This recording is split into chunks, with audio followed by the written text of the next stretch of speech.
According to the Muslim sources, there's supposed to be a verse in the Quran, or multiple verses in the Quran, about breastfeeding and adults. So what kind of verses are we talking about here, Sam? What is it that's supposed to be in the Quran here? Well, according to Islam, which is based on the Quran, just to give a little background why there would be this issue of breastfeeding adult, the Quran honors something called fosterage relations. Even though it abolished adoption, fostered relations is honored. What is fosterage? What do I mean by relationship established by fosterage? Well, it was a common practice back then, even now, where let's say your mother suckled me as I was an infant. Now, so she breastfed you. Yeah, she breastfed me. And let's say one time would be 10 breastfeedings, and then it was reduced to 5. But those are both supposed to be in the Quran, right? One abrogates the other. Yeah. Now, if that happened, then that means she's now my foster mother. You are my foster brother. And your sisters and my sisters are off limits because I'm now considered her child through breastfeeding.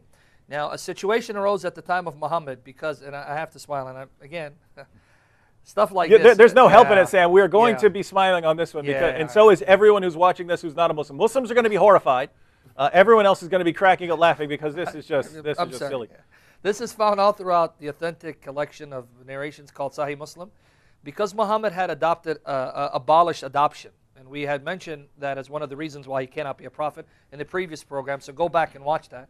He abolished adoption. Now this caused problems because there were Muslims who had adopted children who are now grown men, who are no longer their adopted children, and now the Muslim men felt uncomfortable having these men in their homes in the presence of their wives.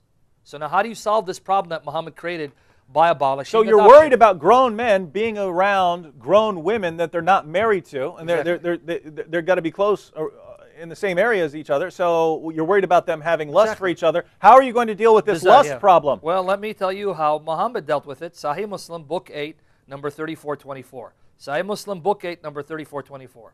Aisha reported that Sahla bint Suhail came to Allah's apostle and said, Messenger of Allah, I see on the face of Abu Hudhayfa, her husband, right, signs of disgust on entering of Salim. Salim was his adopted son, into our house, whereupon Allah's apostle said, suckle him. She said, how can I suckle him as he's a grown-up man? Allah's messenger smiled and said, I already know that he's a young man. Amr has made this addition in his narration that he participated in Battle Badr and the narration of Ibn Umar. Allah's messenger laughed. In other words, he goes, I know he's a grown man, but go ahead, suckle him. So breastfeed this grown man. Take this grown man, let him suckle your breast a number of times, then he becomes your foster son, and then your husband will have nothing to worry about. So this is supposedly based on a Quran verse, right? Yes. Where the point is to deal with potential lust between two adults, right? You've got a woman and a man.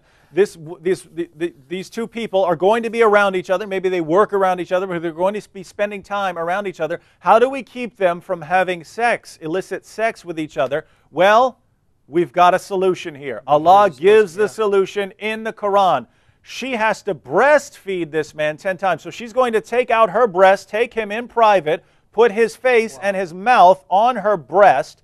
She's got to do this 10 times, and after she breastfeeds this man 10 times, after she puts her breast in his mouth 10 times, then he'll feel like her son, and they won't have any sexual desire for each other.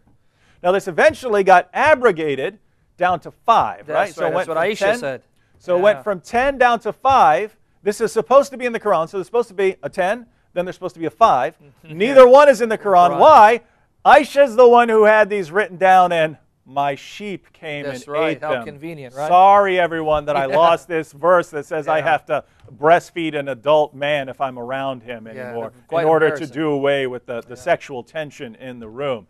But this is from God, ladies and gentlemen. This is from God, in fact, according to Islam. The next narration that follows this one, 3424, let me just read the last part to see what happened. She goes, she returned after what Muhammad said and told him, so I suckled him. So she did it.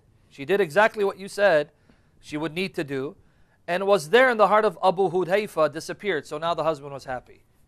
Oh, so you suckled this grown man? You gave him your breast to suckle? I'm okay right now, because that means now he's our foster son. We're all good now.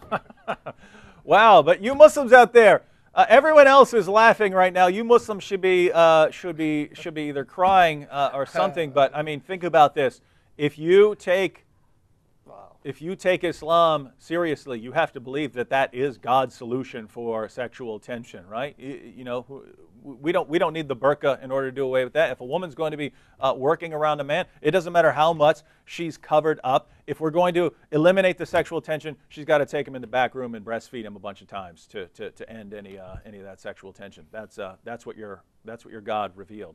But I would say anyone can recognize there's no way God revealed that, because that is not, God knows that's not true. God knows that's not how things work between men and women.